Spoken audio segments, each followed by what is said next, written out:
Hey. Hey, I'm Connie. And I'm Connie. And we are Bad News Travels Fast.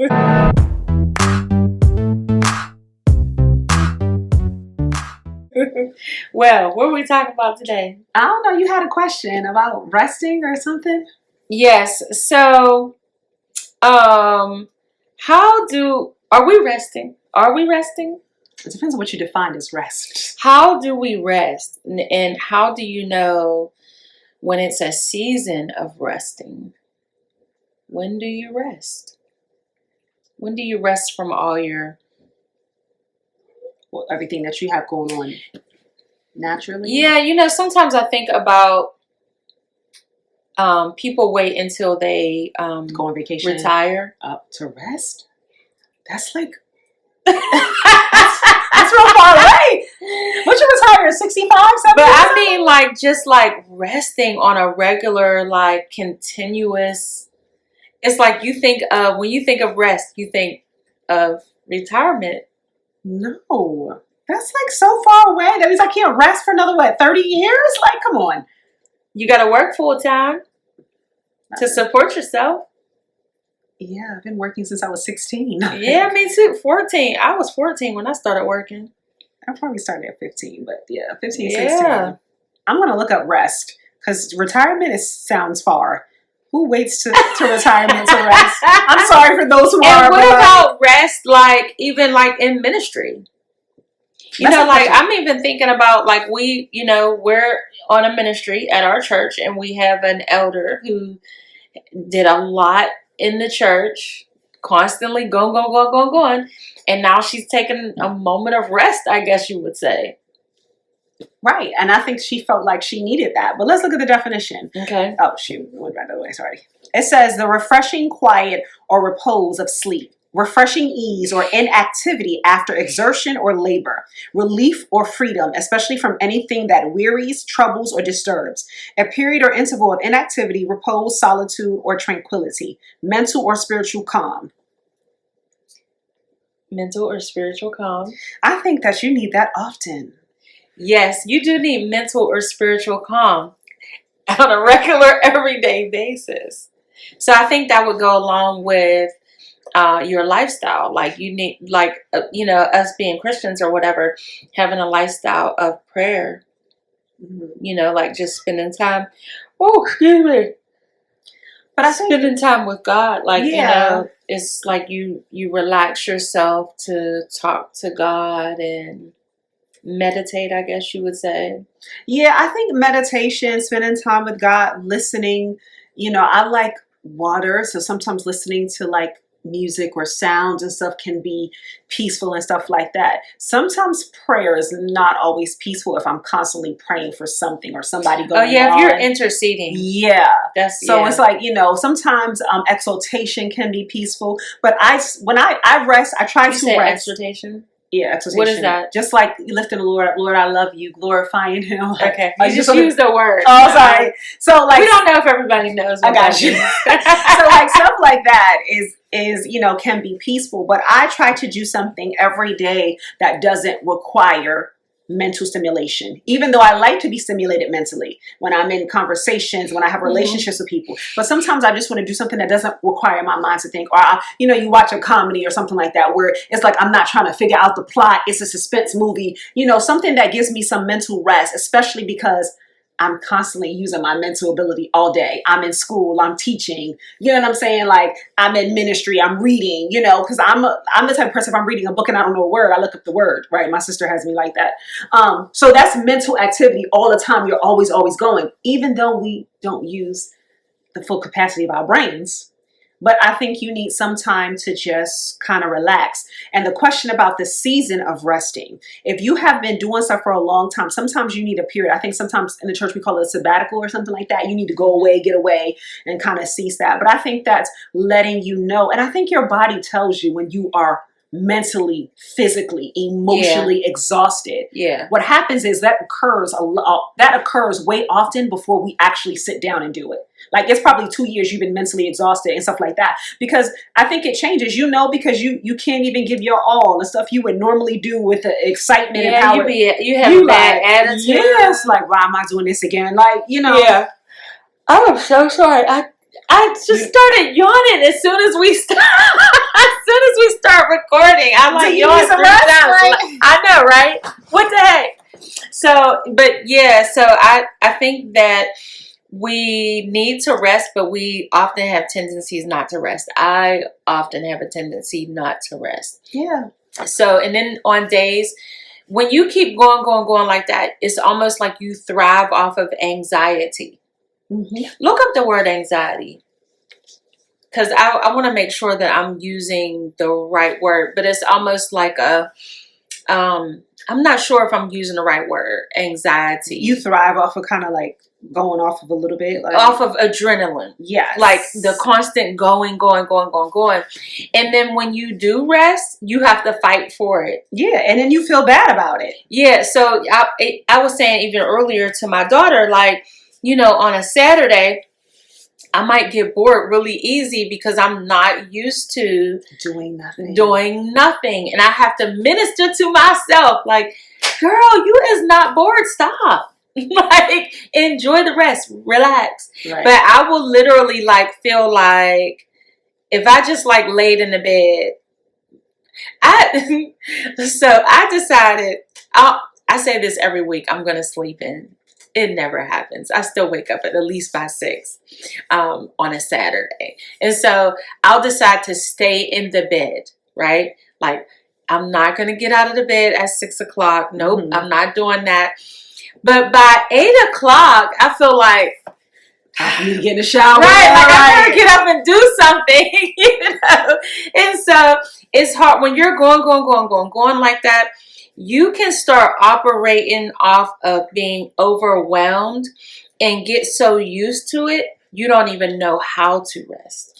I agree because, like I said, often I do that. I'll be like, oh, I'm going to sleep in today. And it's funny because the clocks went forward and I'm still waking up before my Right. alarm clock. So I wake up like, oh, I need to get up at 6. It's like 5. And I'll be like, so I'm like awake. I'm coming out of a dream or something like that. Yep. I'm like, and so, and even when I don't have like schoolwork because I go to the gym in the morning, I have to be at the gym at 7. That's what time my workout starts. So I can't get up at 7. Right. I'm up at like 5:30 because I'm spending time with God, reading the word, listening to the word. Then I'm getting ready to be at the gym at 6 to work out. I mean, at 7 to work out. And so it's like, dang, I just want to sleep in today. But when I'm sleeping in, I got class at 9. And I have to build in my hour with God, shower, get ready, all of that stuff. So sometimes you want to sleep in, and then I work out on Saturdays and Sundays. I'm at first service. So, so you don't have that moment to do that. But I think it's important that you take time to rest. I think you need to rest mentally every day. Like, do something to debrief. Like, we play games on our phone, right? Sometimes, like, not my word game, but like sometimes my games don't require that much mental stimulation where I could do that. But I think you need to do that. And I think we wait too long. Like, we only take summer vacations. What about January through June, July? Right. When you're mentally burnt out. Like, and it's so funny because on the weekends now, even though I know I need to do homework, I don't really do homework on the weekends. I'm like, but during the week I'm going hard. Like all day I'm in it. But on the weekends, I don't want that to be every day. We talked about having a balance, and we don't have school life, work life balance. Like, Right. you have to have a moment where you shut everything down. Yeah. Yeah. And that's everything. So I think sometimes we'll say, oh, I need rest from work. Mm-hmm. And then we'll go home and do more work. Yes. I've been wanting to do that. Yes. So I'll come in the house, but I'm like, oh, there's like these 10 things need done. I got to get this stuff done. Right. So I'm still not resting. No. You know what I mean? And I could even say like, oh, well, I'm not going to do any housework today. But I still got kids. I still got, you know what I'm saying? So it's like there's always something there. So you have to, on purpose, schedule time for just you. And when it gets really bad, like I start feeling overwhelmed and like emotional, I'm like, okay, I got to get back to taking baths. Because it's my only escape. Yeah, because you're in the bathroom. Nobody bothers you in there. Well, sometimes. that's But anyway. not true. Right. But, you know what I'm saying? I could Yes. take an hour-long bath, relax in that hot water, and just, bring it down. You know what I mean? Yeah, I think resting is a practice that we need to do every day because I have added getting massages into my regimen, Mm-hmm. right? And I'm getting a massage and she's like, relax. And I'm thinking like, I'm not relaxed. Right. I'm still tense. I Right. was like, I'm trying. Like, Right. you know, I'm like Yeah. laying there trying to, but she's like, no, relax. So she's shaking my muscles, and then I relax a little bit. And she's like, so relax. I did good Right. at the last massage I got in Mhm. January, Mhm. but every massage before that, they would tell me at least 5 or 6 times to relax. She said it like twice, but I'm And like, I'd be like, dang, I'm laying here. Like, and they're like, you're tense. And I'm like, I don't know how to get untensed. Like, you know. Right. So I remember the one massage person was like, well, what is it that you do? Started asking me questions. And I was like, you know, I do house cleaning. He was like, oh, you know, because like you're using all of your body. If you don't walk right, you can tense up yourself. If you don't have the right shoes, if you know, it's a lot that goes into being physically relaxed outside of like outside stressors like Right. work and house and whatever else. And so he talked about that with me, told me about, he asked me, how do I sit in the car? And I showed him, I usually sit like I lean to this, I lean on my door and You do? with the one, I like lean on my door because I be tired most of the times. I just like lean on my door. But he was like, sit up and rest your head on the sit headrest. straight up and put your head on the headrest. He was like, because you're tense even in you think that you're relaxing, but you're not. He is like, plus two, if you're in any type of position that isn't allowing you to be totally aware of what's going on at any given moment, you're tensed up. Wow. And I was just like, oh snap! No one has ever taken That's good to break it down like that. to talk to me. Right. He told me how to sit in a car. He asked me what type of shoes I had, like, you know, and I hope because he was like, I have never massaged someone who had knots in their entire body. He said, you got knots in your arms, knots in your legs, knots in your upper butt, knots in your back, knots in your neck. He was like, there's knots everywhere. Like, there's knots in your feet. And I was just like, I was kind of embarrassed a little. Sorry. I was just like, oh man, like, dang, I'm jacked up. You know what I'm saying? I was just like, dang. But he really like, you have to relax and you need to start coming to get a massage like on a regular basis. If you can't come every week until every week. Yeah, he said until we get all these knots out. He was like, you need to come every week. If you can't do that, at least come once a month. And of course I didn't. I was doing it like once a year, a massage. Yeah, I hadn't done it in a couple years. So now I do it. And I get a 90-minute. I don't even get the 60-minute. Yeah, I do 90 And she was shaking me. I was like, oh. But that first time, I told her I didn't want like no deep tissue, right? But I was like, I want it firm, but I want to enjoy it too. And she was like rubbing like my arm up here. And it was like sore. I was like, oh, it's a knot there. Like, it was like, it'd be so painful. And she was like, so she stopped me like, is something wrong? I'm like, no. I'm trying to relax. It's so bad. Right. So resting is something that we don't do regularly, but I think you need to rest your mind and your body. I work out 5 days a week. I have 2 days off. But I think sometimes when we rest from one thing, we do another. I said one day, I was like, okay, I could do no schoolwork. I could do nothing. And I cleaned the whole house. Yeah. No resting. I was tired. I washed clothes. I cleaned the bathroom. I was vacuuming. I'm like, Connie, this is not rest. Right. This is not it. Right. But you do. Like, sometimes I know we feel bad if we stay in the bed, you know, all day. Like, oh, all I did was watch movies all day. But how often does that happen? Right. Never. Right. So it's like you have to give your body time to rest. And I think I think your body, and I think just the questions about like, you know, in a ministry, you know when you get frustrated. Like, you know when it's kind of time to go when everything bothers you. Yes, and everyone is getting on your nerves. People that don't normally get on your nerves. Something, you're not giving yourself something. And if you're waking up and you're dreading going to wherever, if you're dreading going to church, you have turned church into work as opposed to going there to get ministry or to get fed, like we say. You have now turned it into a work situation. It's like one of your chores. Yeah, yeah. And so if you're feeling like that, you definitely need to take a break. And it really is okay to take some Sundays off.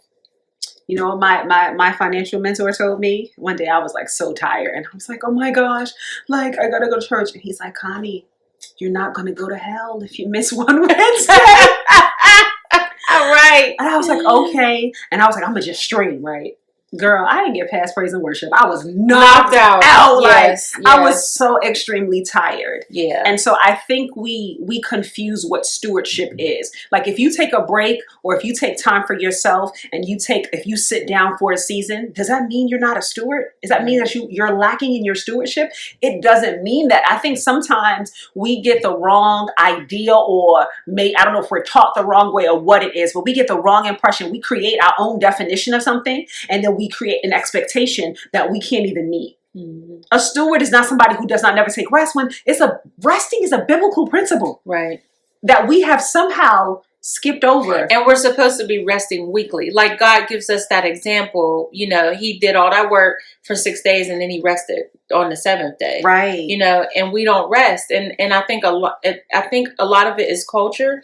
Because culturally, like for instance, if you work Monday through Friday, now a lot of people work 7 days a week. Mm-hmm. But let's say you work Monday through Friday, there are things that you have to get done if you have a family. Let's say you have a family, let's say you have a business, whatever.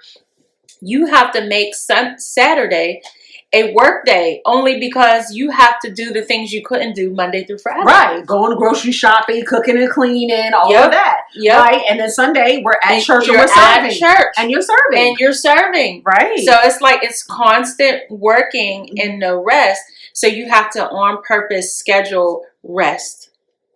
And we don't. We schedule everything. We schedule our clients depending on what you do. We schedule our workouts. Yep. We schedule our time to read. We schedule our time with God. Yeah. We schedule everything. Our appointments to go see the doctor or whatever we need to do. Some people, I was telling one of my friends today, I'm like, you be scheduling time to talk with your friends? Like, just call them, like, right? And so we schedule everything except for rest. Yep. Time for ourselves. And sometimes you know when you need time to yourself because everything's getting in your nerves. You're snappy. All of that. And so when you feel overwhelmed and you know that you are not functioning as you normally would, your attitude is different. Yeah. You're not sleeping well. Right. Take some time and step back. You might need the sabbatical, if that's what we want to call it, where you're just working on you, you're reacclimated to God, refreshing yourself. I think we need to do that often, and especially depending on what you do. Yeah. And if you need to take some days off of work, don't be at home doing other stuff. That's why people don't go on vacation. They'll go get a hotel because there's always something to do at home. Yeah. Right? So like, okay, yeah, I'm like, oh, I ain't gonna do no schoolwork. Right? I was at the salon all day. I was in meetings all day Friday, doing stuff. So it's like, I'm not working, but I have replaced it with something else. Yep. So anxiety. I don't remember what. Yeah. Distress or uneasiness of mind caused by fear of danger or misfortune, earnest but tense desire, eagerness. And for psychiatry, it says a state of apprehension and psychic tension occurring in some forms of mental disorders. Oh, okay. Now read number 2 again. Earnest but tense desire, eagerness. He had a keen anxiety to succeed in his work. Oh, okay. So was you thinking about the word the way you? Yeah, I think so. Because I know anxiety is also fear, but I wasn't using it in that sense of the word. Yeah, because anxiety is beneficial. There's always 2 sides to everything, right? You don't want to be anxious about things that's going to happen and going through things 5 times because you're anxious a month before it happens, and then when it happens, you're anxious. Mm-hmm. But sometimes your anxiety, when it picks up, it can cause you to perform better. Right. You know what I'm saying? Or sense something. So it's always a good and bad to it. We just kind of sometimes go way far to the negative side. Yeah, and that too, makes me think about, a lot of times when you're dealing with people, let's say Christians, they have made certain words bad words because they don't know the meanings of them to be able to use them in proper context. Right, and I think even outside of Christians, like diet is a bad word. But diet is a plan for eating. That's the definition. Yeah. We associate diet with I can't have all the fats and sweets that I like. Right. Diet's a plan for eating. It's not, that's all it means. Right. And so we do that because we hear about it and we associate it. And we've abused it. Right. And so what happens is people associate rest with laziness. Yes. So we think, oh, I don't ever want to be lazy. Oh my gosh, because yes, I'll be like laying there like, oh my gosh, you are so unproductive. You are not getting nothing done. Rest means You are unproductivity. such a lazy bum. Like, and I'm like, I am not. I have to minister to myself. Like, I'll be like, I am not a lazy bum. Number one, I work very hard. That's what I have to keep telling myself. Right. Satan, you gonna have to roll out because I'm getting rest today. So, right. But right there in that battle you're having inside or within your mind right. is like limiting or prohibiting your rest. Right. And it's really because I'm not habitually resting like I'm supposed to. Mm-hmm. So I realize that, and I have to work on scheduling rest on a weekly basis. Because like you said, like we can go into prayer and whatnot and not have that sense of rest because we're intercessors. So a lot of times we're interceding. Once I'll do my praise, my worship and stuff like that. Once I do that, I'm pretty much praying for everybody that I can think of. Exactly. So like even as intercessors, we very rarely pray for ourselves. Yeah. Like I gotta be hurting or something to be like, Lord, heal me or something. But if it's nothing going on, I'm not on a regular basis praying for me. Yeah. So like when we get an email about a prayer request, if I talk to you about a prayer request, somebody called me about a prayer request, even when I'm praying, I'm like covering my family, I'm covering you, Bishop, just naming people, friends and family I'm covering. I'm not really asking much for me. So when people were like, oh, y'all got selfish prayers, you're praying for you, I'm like, really? Like, I know, right? Right. Yeah, like who you talking about? Right. Even on a prayer call, we gotta pray for each other to make sure we get a prayer. Oh, I know. Right. Like like when we had our meeting, and I said, because I knew if I asked for prayer requests, everybody was going to have a prayer request about somebody else. And I said, we are not doing that today. We are only praying for us today. So if you have a prayer request for yourself, and it was quiet. Exactly. For like a whole, we're like sitting there silent because everybody's trying to figure out what do I need when we know we need some? Right. What do I need? Right. And so one person steps up, then another person, then everybody kind of gets on the bandwagon. But it's hard to even see. It's crazy because like people will say, what do you need? Or when birthday time comes up, what do you want for your birthday? And you're like, I have no idea. You go to a need though. You can't even get a desire. You get right. And then you're afraid because you're like, I don't know if this desire costs a little bit of money. Right. And it's crazy because like I got money for my birthday. But what did I do? I went and bought a bunch of needs. I was like, oh man, I bought boots for the winter. Well, I did get perfume. I mean, I did need a bottle, but I ended up getting 2 bottles. Well, I got 3 bottles. It was like buy 2, get 1 free. Okay. Yeah. So I did get some ones in the midst of that. But when it was all said and done, like I got a white shirt because I didn't have a white shirt, and I got a black shirt because I didn't. And I was just like, I bought everything that I needed instead of anything that I wanted. Then I have to. Now what I do is when I want something, I have to write it down in my phone. Right. So I went to my phone and I'm like, what do I want? Mm-hmm. You know what I mean? And I had to change some stuff because I was like, I don't even want that no more. Because I hadn't looked at my list in a long time. But it's like we just have a tendency to not. Yeah, I think it's, and I think we see resting as selfish. Like I think we're a people like feel like we always have to be doing something for somebody else. Like we feel like it's wrong to ever do something for yourself. Yeah, sometimes. And resting is for you. Right. Resting is something and it really will work for everybody else around you because if you're rested, you won't be crazy acting. You ain't slippy and you won't be crazy. Right. Like the juice ain't in that spot and you upset. Like, what is wrong with you? Right. You know?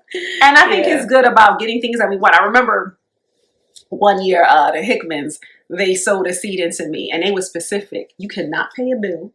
You cannot sow a seed with this money. Right. You cannot do this. You are to get something that you want. For you. Yes. Just for you. They had to be specific because, the first thing we think about, let me pay this bill off. Like, that's the first thing we think about. Right. And so, we have to do, like, God wants us to get our wants and our desires. Mm-hmm. Like, he's not a God. Because God said he'll supply all of our needs according to his riches and glory. So it's like, I got that covered.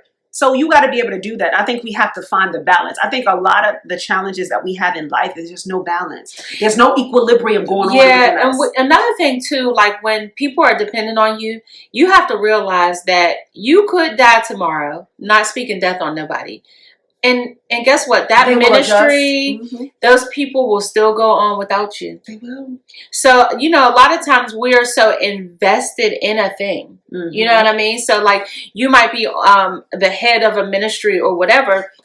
You're so invested that you won't take time to rest. And a lot of times a week vacation or 2 weeks vacation, that's not enough. You need a weekly resting situation happening for you. You know, and life will still go on. The ministry will go on without you. Your children will go on without you. The job will function without you. Everyone will go on without you. So you might as well get your rest now as opposed to wearing down your body. Right, because actually resting adds longevity to you. Yeah, it does. And it's like we don't do that. We run. And I think, and also I say it too, because when we think about millionaires and billionaires, we always talk about how they always get it. You know what I'm saying? They reading a book, they listening to a book while they working out, right? So they always got 55 things going on. So it gives off the appearance that if I want to be a millionaire, I gotta always be doing something. Right. And so you don't know, because whatever you've been doing hasn't been working for you. So you start adopting and doing more and more and more. Yeah. And it doesn't necessarily mean. But you know what? If you actually talk to some millionaires or billionaires, they'll say they get more than 8 or more hours of sleep. Yeah. You're like, what? I thought y'all get up at 2 and go to bed at 1. Right, right. It's like we push all that, but that's not feasible for everybody. Right. Because they have found a way to make money while they're sleeping, so they don't have to be there. There you go. So that's the thing that we're missing. So we think that doing stuff equates to progress. It doesn't. Yeah. It's just like having a whole bunch of meetings doesn't mean we're working on anything. Right. Like we assume that. So guys, I encourage you just to get rest every day. Try to have a mental break. Do something for yourself with your check. I don't care how many bills you have, right? You need to do something with your money for you, right? One of my friends calls it discretionary funds. It could be a budget. It could be a weekly allowance, whatever you want to call it. But you need to do something for you, because if you're not here, if you're not rested and well, you're no good to anybody else. That's right. I can't even really pray for you. I can't even really discern if I'm not rested. I can't really heed the voice of God if I'm not rested. So it's like we're not functioning properly. So what we're giving out is 50%, 60% of what we really could if we just take the time to rest. And another thing too, when you're really stressed, you have difficulty balancing out your weight. If you're having, like for myself, I had difficulty losing weight. And I was like, what is going on? What I normally would do, like I had gained weight from the pandemic. And then what I would normally do is, I would do a few things and at least 10 pounds will be off in like a week or so. Like I could really flow with, but nothing that I did worked. And so I realized that now that I'm not as stressed as I was, I mean, I have stuff going on that is stressful, but now that I'm not as stressed as I was, I'm starting to lose weight again. Praise God. Amen. Because I was pushing some numbers there, Joe. This girl at the gym was like, look like you lost weight. I was like, oh, really? I'm not trying to lose. I'm just trying to stay fit. This girl. Stop it. Don't you do it. Lord, she like a size 0. I'm not a 0 anymore. Thank you. A 2. I'm probably like a 4. She be worried about weight. Like, pray for her. Okay. And rest. She need a lot of prayer. Pray for her. I do. Well, that's skinny as ever. I'm not skinny. I'm small. I'm petite. Okay, praise God. Anyway, what's our Black business? No, you're not skinny. And you got a booty now. I do. Now, how did you get that booty? Let the people know. Really? Are we gonna do this? Squats and what else? I work out. I don't know. I just work out. We do a lot of things. Like we're doing jump lunges, squats, lunges, burpees, chalks. It works. If you need a booty, it works. I'm just saying, it works, girl. I know. You working it. Anyway, what's our Black business? You have them right there. Oh, okay. All right. So these are like halter tops, right? Yes, and they come in different colors. And this is from Babes and Felines. Mm-hmm. Black This is so business. like, you know, when you go to church, you don't show your cleavage, right? Mhm. Or you can wear this under something. It's There's orange. comfortable. You don't have to put a bra on. You know, Oh, okay. you don't wear these with bras I always wear a bra. though. Okay. Yeah, Well, anyway, it's your choice. You got them sit up things. I don't have that. Anyway, Praise God. so yes, these are nice and comfortable. You Yes. can wear them under something, Mhm. like the little kind of like halters, but it's really, really comfortable. And they come in different colors. They're cute. Yep, black owned, and it's bandos. Is it bandos? I think that's a technical name. But Bandu. the top is- Bandos. From Bandos. Babes and Felines. These Yes. are bandos. All right. And then we'll still have a Black History fact. And so let's see where we're at. Please still be here. It's not here. I don't know where I went. It's not here. Oh, it ain't? No. I don't know Where did you find it? in I the don't first know. I place? didn't even go to another thing. Oh, that is hilarious. Okay. Okay, here we go. Here we go. All right. Okay. So, no, not this one. Okay. Betty So- Boop? Yeah, we're not talking about Betty Boots. Okay. Not today. So it's still Women's History Month, so we're talking about African American women. The first licensed African American female pilot was named Bessie Coleman. Mhm. Okay. She was born in Atlanta, Texas in 1892. She grew up in a world of harsh poverty, discrimination, and segregation. She moved to Chicago when she was 23 years old to seek her fortune, but had little opportunity where she was. Wild Tales of Flying, exploits from returning World War I soldiers first inspired her to explore aviation, but she faced a double stigma and the dream of being both African American and a woman. She set her sights on France in order to reach her dreams and began studying French. In 1920, Coleman crossed the ocean with all of her savings and the financial support of Robert Abbott, which was one of the first African American millionaires.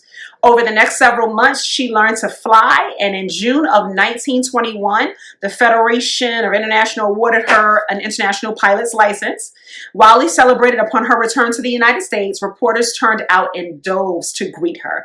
And so Coleman performed in numerous of air shows over the next 5 years, performing heart-thrilling stunts, encouraging other African Americans to pursue flying, and refreshing the reform where blacks were not, refusing to perform where blacks were not admitted.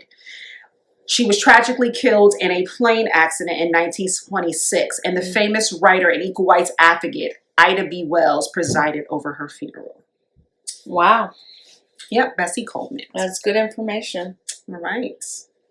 All right. Well, please like, share, and subscribe. Check out our Facebook and Instagram. I was about to say Twitter, See? not Twitter. Check out our Facebook and Instagram. And thank you for watching. We appreciate you guys. All right. Bye. Bye.